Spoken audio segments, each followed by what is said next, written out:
Welcome to Health Hope. I'm Gail McKenzie and I'm your host. Now today I'm dressed a little bit differently, but it's because we have a very special guest. Angela Aiken here is a physical therapy from Restore Wellness. So Angela, it's really good to have you here. Thank you so much. Great to be here, Gail. I know that our viewing audience is going to be very interested in what you have to share with us. You know, my mother had double knee replacement, and I know that she had physical therapy in the rehab where she went. But I also know that her knees gave out. So I know for many of our people out there, they're going to wonder what kind of things can we do to prevent. So we're going to talk about a lot of things today, aren't we? Okay. But before we get too far into that, can you tell us what is your educational background and what does it take to become a physical therapist? Sure, I'd love to. I am a physical therapist. I have a doctorate in physical therapy. To get that, I had to do 4 years of undergraduate school for a bachelor's in health science is what I chose to get. You can get anything with that, but you have to have either 3 or 4 years, depending on the physical therapy program. Okay. And then the program for physical therapy is 3 years of graduate school, either culminating in a master's or a doctorate. I'm sure those watching will want to know when physical therapy is necessary. Can you share what types of conditions that would cause us to need physical therapy? Sure, yeah. Obviously any surgeries that someone might have, like you mentioned the knee replacements, Right. That's a big one that in the orthopedic setting, which is joints basically, that's a big one that we see. Hip replacements, any sorts of injuries that you might have that maybe need a shoulder surgery or might not need a surgery. Just trying to get pain basically out of the joint, get it to where you can use it, fully functioning. Wow. Getting back to life pretty much. We're movement specialists, so that's what we do is we want you to get back to moving normally without pain. Right, right. Now, can you tell us what would a typical physical therapy session include? Sure. What would I be doing? Okay, and that kind of depends on the practice. So for me, I do private practice. I'm a manual therapist, so that means I do a lot of hands-on therapy. Okay. So what I would do, like for the first day, a typical session, the first day is the evaluation. We do a lot of talking. I'd be trying to figure out, what's bothering you, what causes your pain to increase, decrease, just seeing how I can change things for you, what we need to work on, what your habits are, where you work, So just trying to put the pieces of the puzzle together to figure out what's going on and why. That would be pretty much most of the first day, and I might give you a couple of exercises, and of course get my hands on and see what I can feel, if it agrees with what you're telling me, or if we need to try to figure out what's going on. Okay, wow, alrighty. Now, how many sessions of physical therapy are usually needed, and how long do they take? I mean, like 3 hours or a half hour or, you know. Okay, and again, that depends on the setting.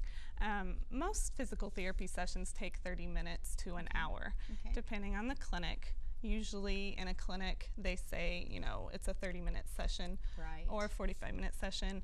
Thankfully, being able to do private practice, I can determine the time. I like to do closer to an hour because I like to get my hands on. I like to take my time, really connect and make sure we're not missing anything.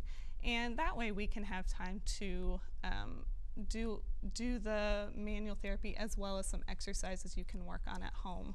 I like to be able to have you do those things on your own, integrate it into your daily life so it's something that you can continue to do to prevent anything from recurring at that point. Right.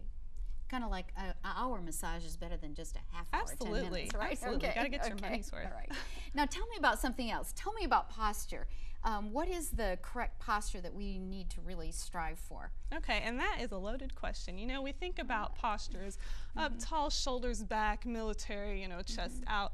In fact, that's not really what we should be striving for at all. Okay. Now, we're sitting pretty good here, up on the edge of your chair. If you're going to sit down, which most people sit a majority of the time in this society, really you should be up, tilted forward. It's called sitting on your tripod. So you're sitting forward here, up on your sits bones, and you're tilted forward. Now this is the sitting posture. A little later on, we're going to go into the actual bony landmarks for standing posture, so we can actually see what we want lined up where throughout your body and kind of assess things at where you are and where I am, just so we can assess where you should be standing all the time. Okay. probably most of us are wondering, what are some things that we can do to stay healthy and prevent injuries, and disease? Right, right. Well, it's not all about exercise. It's not all about nutrition, although those things are important. But what we have to do is take all of the health laws, God's 8 natural health laws, and put those all together to truly find that balance of how we can maintain overall wellness. So, of course, nutrition, exercise, water, temperance, which is the balancing of everything. Wow. Yes. The sunshine and air, fresh air. Getting rest, allowing your body to heal, and of course, most importantly, trusting God, because after all, the only point of being healthy and being pain-free is that we can represent Him. There's no need to live a long life if we are not going to be witnessing and living our life for God. So that truly is the ultimate goal in achieving health and wellness. I think you spelled out an acronym, didn't you? What is that acronym? The New Start acronym. The New Start. Yes. Okay, so that we can remember that. Yes. That's really great. Thank you. And I'm also wondering, though, Angela, if we can add things to our diet or daily regimen, like dietary supplements, and if so, what would you recommend for health and healing? I have a lot of friends, and I take a few things on the side here. Extra vitamins, we're always looking for the latest and what's the best. So what can you tell us about that? And there's always something new coming out, so it's hard to know who to believe. Yes. So again, I like to go back to the Bible. What did our Creator make? And He made us whole food. Fruits, vegetables, nuts, grains, these things were eaten raw in the Garden of Eden, most likely. So these are what we need to strive to get back to, what we need to eat to fuel our body so it can grow and rest and maintain and rejuvenate. So as far as supplements go, I don't really recommend taking vitamins and minerals and those sorts of things, because then we're taking these little pieces and trying to plug them in separately, and our body doesn't really know how to deal with that. So it's better to eat, a whole apple versus, an apple has a lot of vitamin C, so I'm going to take the vitamin C. That's not how we were created to absorb these things. So if anything, I would recommend doing like a whole food product, which Juice Plus is one that I personally take and recommend. Okay. And that's something that can be looked up further on my website if anybody wants to look that up later. So we can go to your website and find out a little bit more about that. That's great. Well, that's really helpful, and I appreciate that, but I'm sure that our friends who are watching would like to now know the hard part.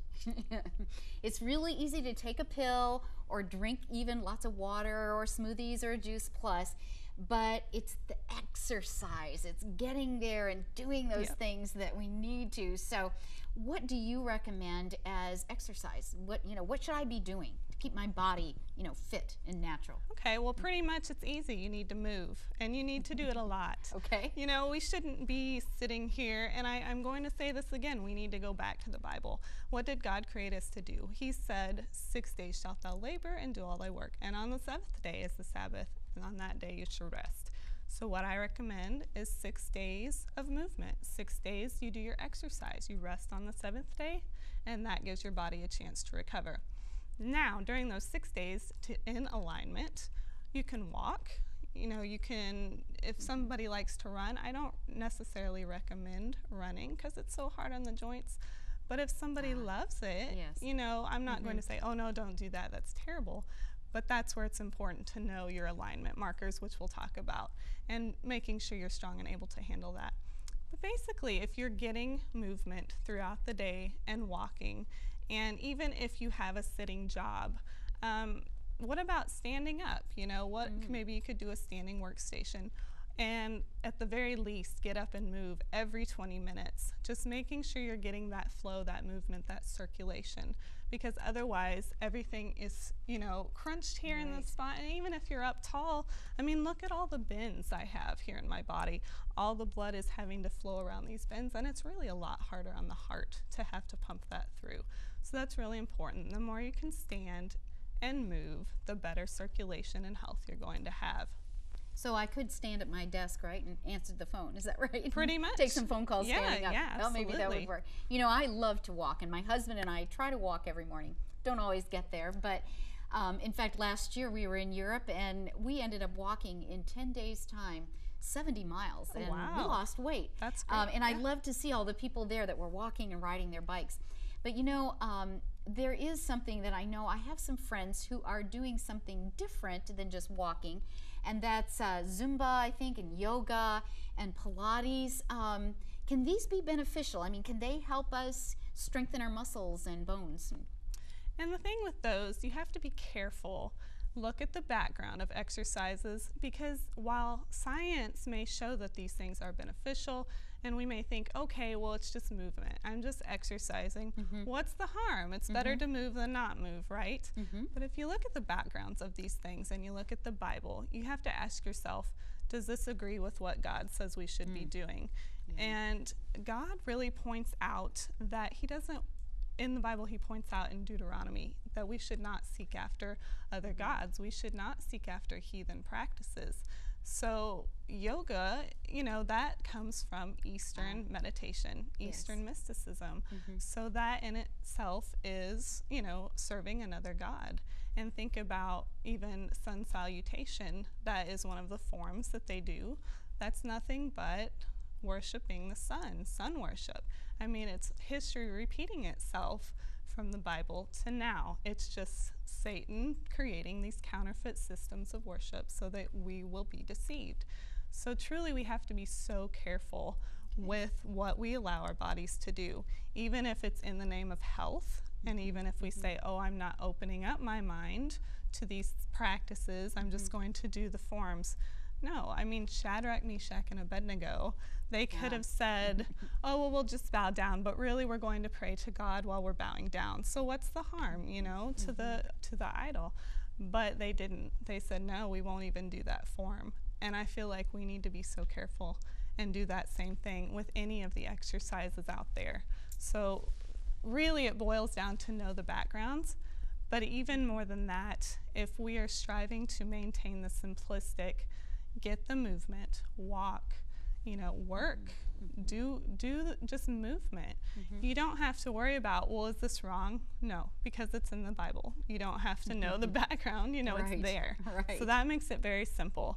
And actually one of my favorite teachers in school always said, if you're trying to make it, if it's too hard, if it seems too hard, then you're probably doing something wrong. So go back to the simple. Go back to what the Bible says. It's clear, and then there's no questions. So I can always be safe walking, can Absolutely. I? Absolutely. That's good. That's good. Thank you for that counsel. Very wise counsel. Now, I'm going to ask you to show us now some actual exercises that you would recommend for alignment and health. Can I be a guinea pig here? Sure. We'll see how this goes. Okay, so what we need to do first is stand up, because we just said sitting is bad. So we should have been standing all along. Oh, okay. We should have been standing. All right. Okay. Now, probably we need to take off our shoes to do this so we can see our feet. Okay. All right. Well, I'm going to just slip mine off here and going to be in my stocking feet. Okay. Okay. So look at your feet. All right. How do they look to you? Are they straight? I think they are. Okay. They look pretty good. Okay. So what we need to do is get a straight edge. And I'm going to come over here. Can I? I don't know if I can. Okay. So what you want to do is line up the outer edge of your foot against a straight line.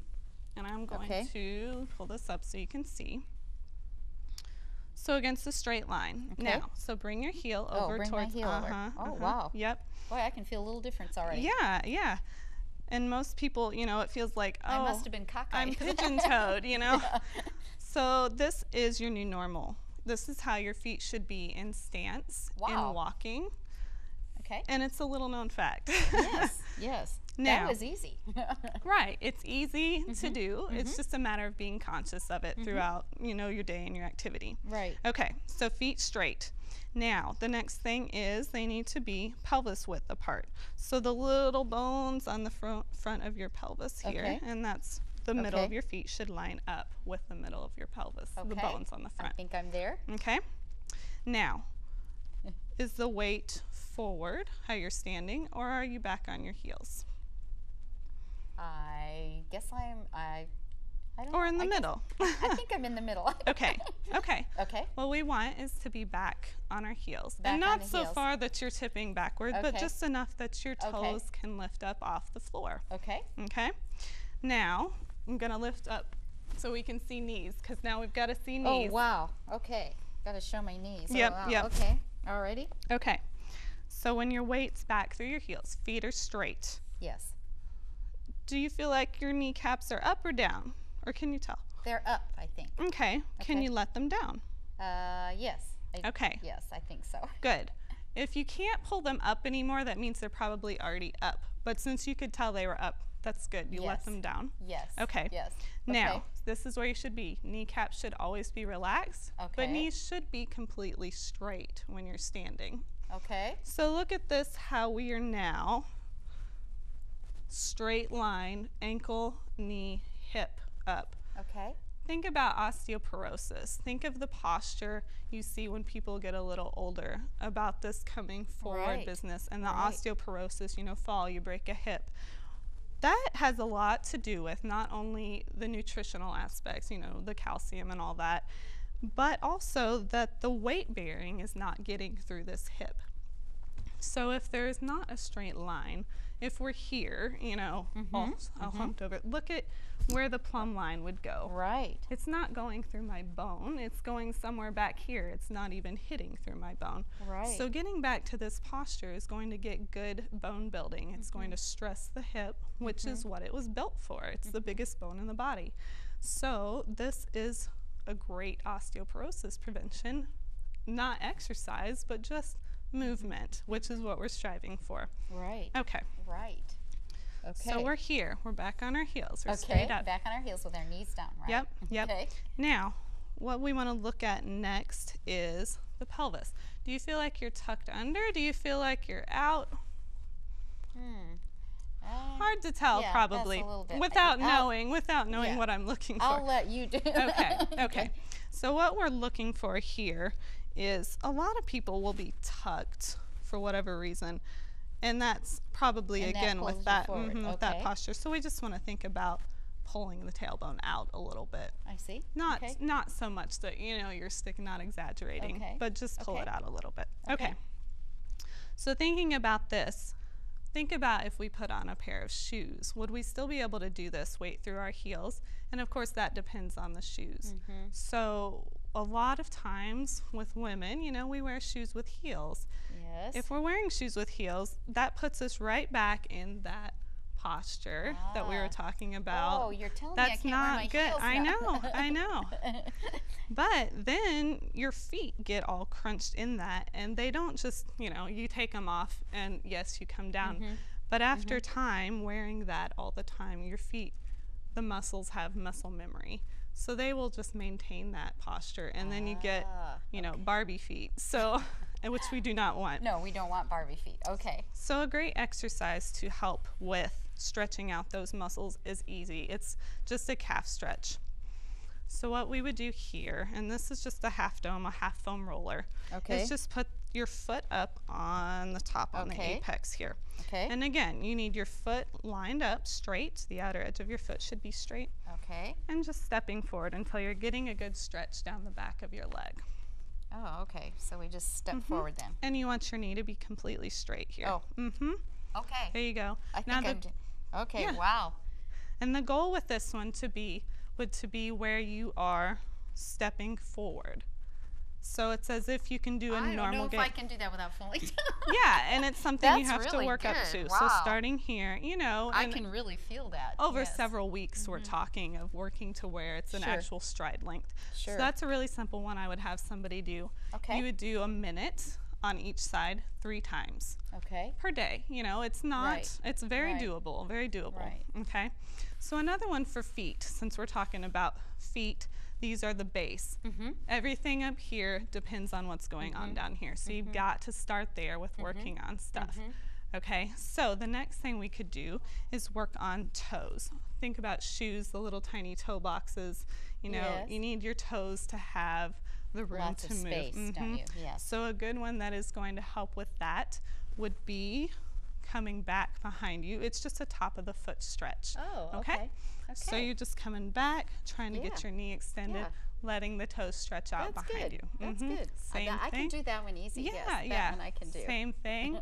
Minute stretch on each side. 3 times. Okay. So the final one is just a ball roll. Okay. Oh, wow. So this is really nice at the end of the day. You've been in shoes probably all day, and it's just, it feels really good to just roll out. Almost like a massage, isn't it? That's what you're doing. And you can do it up under your toes and under the middle of your foot. Oh, I got to try that. Yes. And this works great with now that I like. a tennis really great. ball, a racket ball. This is a pinky ball. Anything that size works. You know what? I think we're going to have you come back again and share with us some more things. You know, is there any last words that you want to give us, kind of some tips or something that we can just remember, just kind of maybe pull it all together for us? Sure, I'd love to. And we're not going to sit down, we're going to stand up because we need to be standing, right? Yes.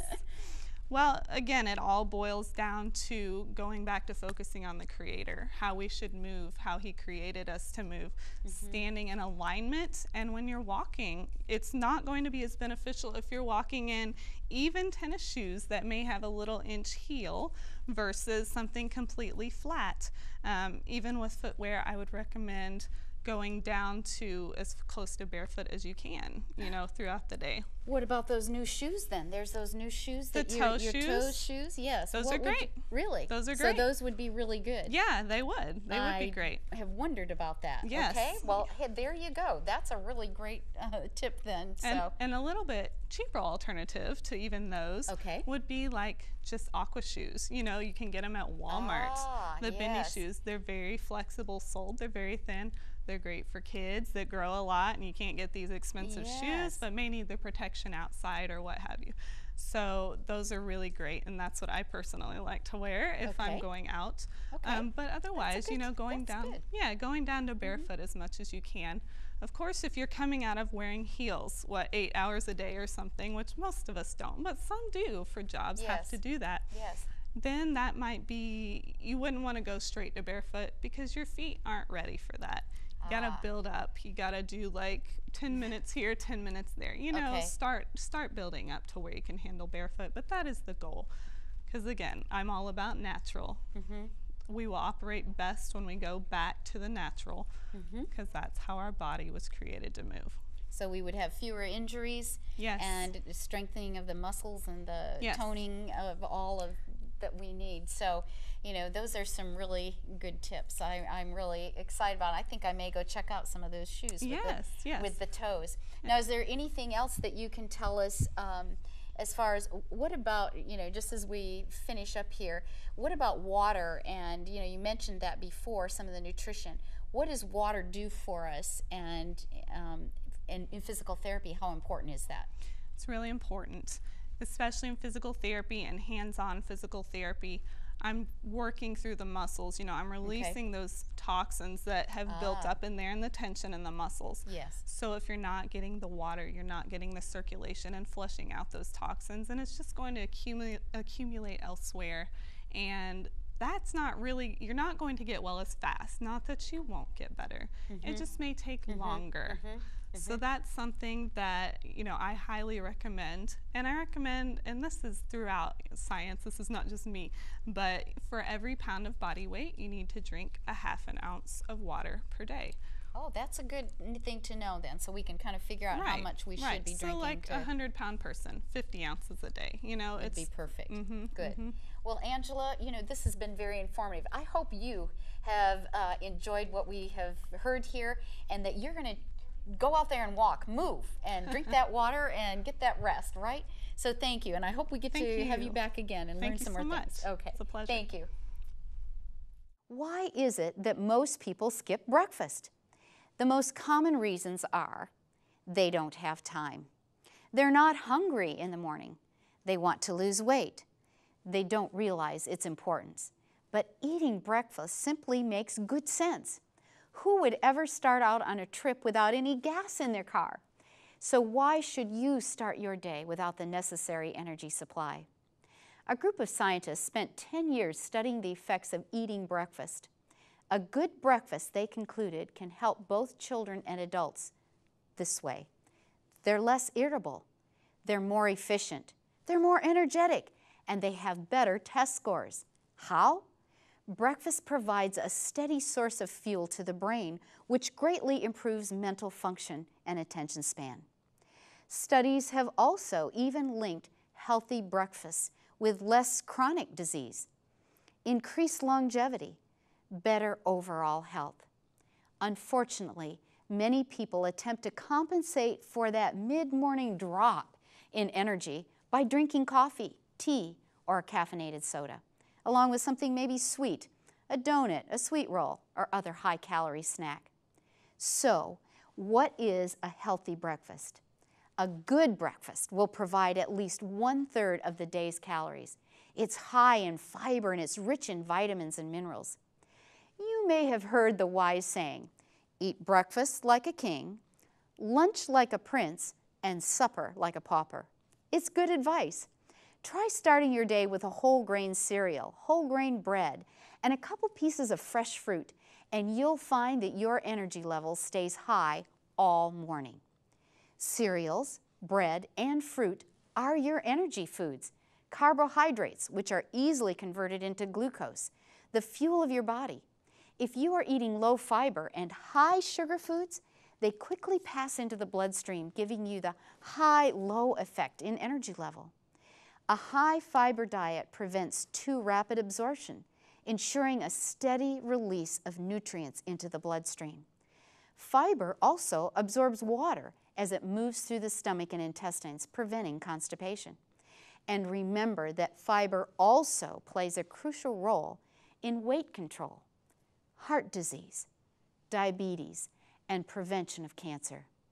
If you are one of those who says you don't have time to eat breakfast, try eating less at night for your evening meal and go to bed early so you can wake up refreshed with time to spare.